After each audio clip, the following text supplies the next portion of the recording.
नमस्कार दोस्तों, आप सभी का स्वागत है रूह को कपा देने वाली भूतिया कहानी में। आज की जो भूतिया कहानी है यह बहुत ही ज़्यादा डरावनी और रूह को कपा देने वाली कहानी है। आज मैं आप लोगों के साथ शेयर करने वाली हूँ ट्रेन में घटित सच्ची भूतिया कहानी। हाँ जी दोस्तों, आज की जो स्टोरी है यह ट्रेन में घटी है।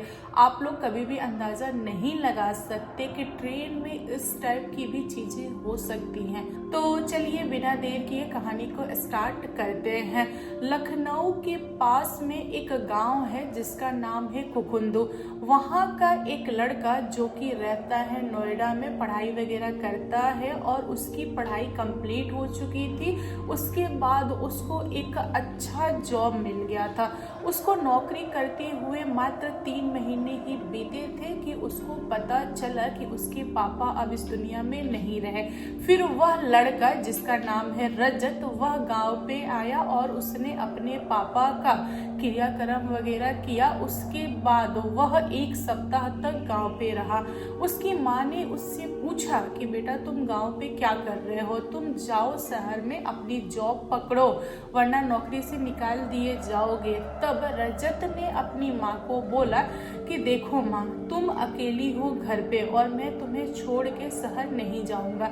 मैं ऐसा सोच रहा हूँ कि मैं गांव पे रहूं, खेती वगैरह करो, तुम्हारा देखभाल करो, क्योंकि मेरे सिवाय तुम्हारा कौन है। यहाँ पे रजत की माँ की जो आंखें थी वह भर आई और उन्होंने बोला कि देखो बेटा, मैं पूरी जीवन गांव में रही हूँ, इसीलिए मुझे गांव देहात बहुत पसंद है। लेकिन इसका मतलब यह नहीं कि मैं तुम्हारी जिंदगी के साथ खेलूंगी। अगर तुमने अच्छा पढ़ाई किया है, तुमको अच्छी जॉब मिली है, तुम्हारा कैरियर बनेगा तो मैं ज़्यादा खुश रहूंगी। एक काम करती हूँ, मैं तुम्हारे साथ चलती हूँ। तुमको मुझे छोड़ना नहीं है और मैं तुम्हारी ज़िंदगी बर्बाद नहीं करना चाहती। इसीलिए एक चीज़ हो सकता है हम दोनों के साथ कि मैं तुम्हारे साथ रहूं शहर में और तुम जैसा जैसा बोलो मैं वैसा वैसा करूं, क्योंकि तुम्हारे सिवा बाबू मेरा कोई भी नहीं है। यहाँ पे रजत ना चाहते हुए भी अपनी माँ को अपने साथ ले जाता है, क्योंकि उसको पता था कि गांव पे उसकी माँ को देख रेख करने के लिए कोई नहीं है। उसकी जो माँ थी उनका एज हो चुका था, इसीलिए रजत ने ट्रेन का टिकट निकाला। उसके बाद सामान वगैरह पैक किया और चला गया रेलवे स्टेशन। वहाँ पर वह काफ़ी समय तक बैठा रहा, ट्रेन का इंतजार किया। जब ट्रेन आई उसके बाद उसने ट्रेन पकड़ा। जो ट्रेन थी वह मात्र 5 या 10 मिनट ही चली होगी लखनऊ स्टेशन से। थोड़ा सा ट्रेन ने रफ्तार ही पकड़ा था, तभी अचानक से रजत को एक झटका लगा और वह कपकपाते हुए उठा। उसके बाद से वह भागने लगा गेट के तरफ और वह चिल्लाने लगा कि मैं कूद जाऊंगा, मुझे कोई नहीं रोक पाएगा, मैं कूद जाऊंगा, लगा बड़बड़ाने।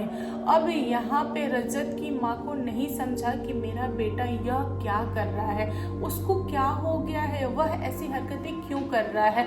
अब माँ अपने बेटे को पकड़ रही है, लेकिन माँ के बस का बेटा था नहीं। बेटा लगा भागने और ट्रेन के डब्बे में जितने भी लोग थे सारे लोग एक टकी रजत को और रजत की माँ को देख रहे थे।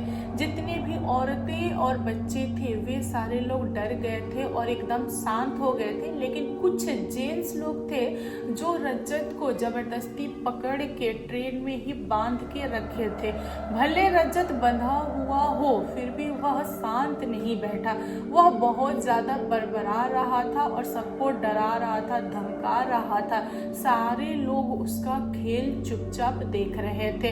फिर कुछ ही समय में अगला स्टेशन आया और वहां पे रजत को उतार दिया गया और स्टेशन पे जितनी भी भीड़ थी सारी भीड़ रजत को देखे जा रही थी। कोई भी उसकी मदद को तैयार नहीं था।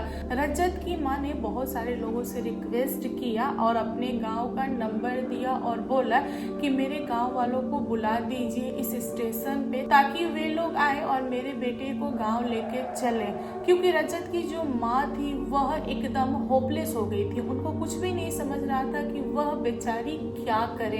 रज्जत स्टेशन पे काफी समय तक पड़ा रहा, उसको स्टेशन पे ही बांध के रखा गया था। कुछ समय बाद खुखुंदू से लोग पहुंचे तो लोगों ने देखा रज्जत का विकराल रूप, तो लोगों ने उसको जबरन पकड़ा, गाड़ी में लादा, उसके बाद से घर पे लाके उसको चरपाई से बांधा। रज्जत चरपाई लेके खड़ा हो गया और चरपाई के साथ ही भागने लगा। फिर लोगों ने उस चरपाई को पेड़ के साथ बांधा और गांव में बहुत ज्यादा ऐसे हल्ला मच गया कि रज्जत के अंदर कोई आत्मा आ गया है। रज्जत को देखने के लिए गांव के बहुत सारे लोग इकट्ठा हो रहे थे। उन सारे लोगों में से कोई एक इंसान था जो अच्छा खासा जानकार था, यानी कि तांत्रिक था।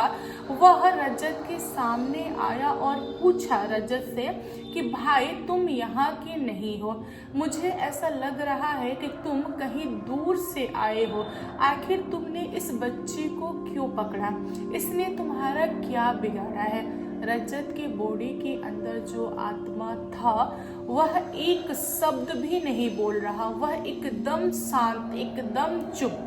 जैसे ही तांत्रिक रज्जत के सामने गया, रज्जत के मुंह से एक शब्द नहीं निकला।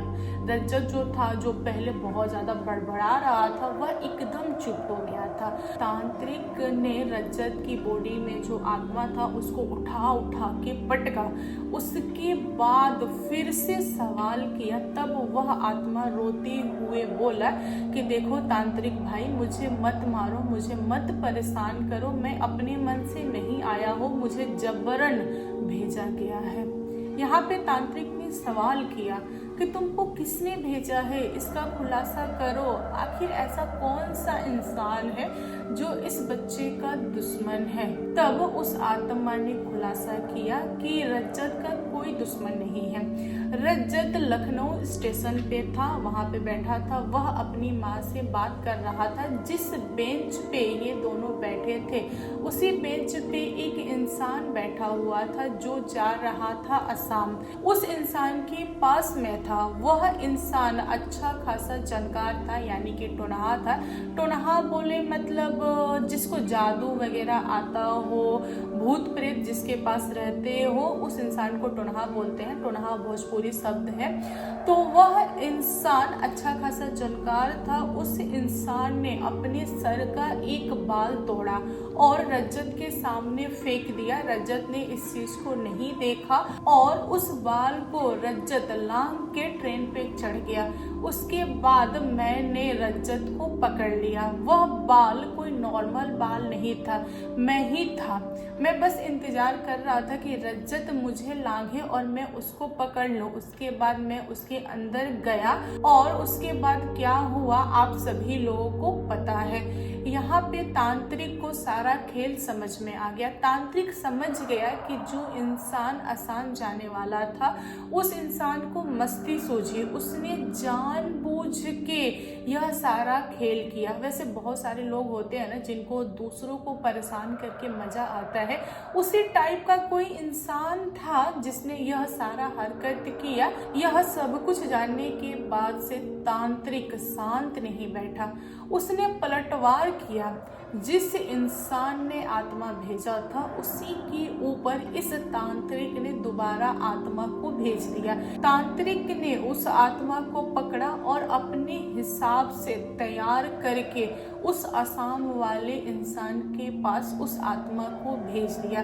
उस दिन के बाद से वह आत्मा दोबारा रजत के पास नहीं आई और रजत को परेशान नहीं की। तांत्रिक ने रजत को ताबीज दिया और साथ ही उसने लौंग वाला पानी पिलाया, झाड़ा फूका। उसके बाद रजत नॉर्मल हुआ, फिर वह शिफ्ट हो गया शहर में। उसके बाद रजत कभी भी गांव नहीं लौटा। इस घटना के बाद से उस आत्मा का क्या हुआ किसी को कुछ भी नहीं पता। तो दोस्तों आप लोग बताओ आज की कहानी कैसी लगी। कहानी पसंद आए तो प्लीज़ लाइक एंड शेयर कीजिएगा और मेरे चैनल पे न्यू आए हो तो चैनल को सब्सक्राइब करना। Thank you, bye bye.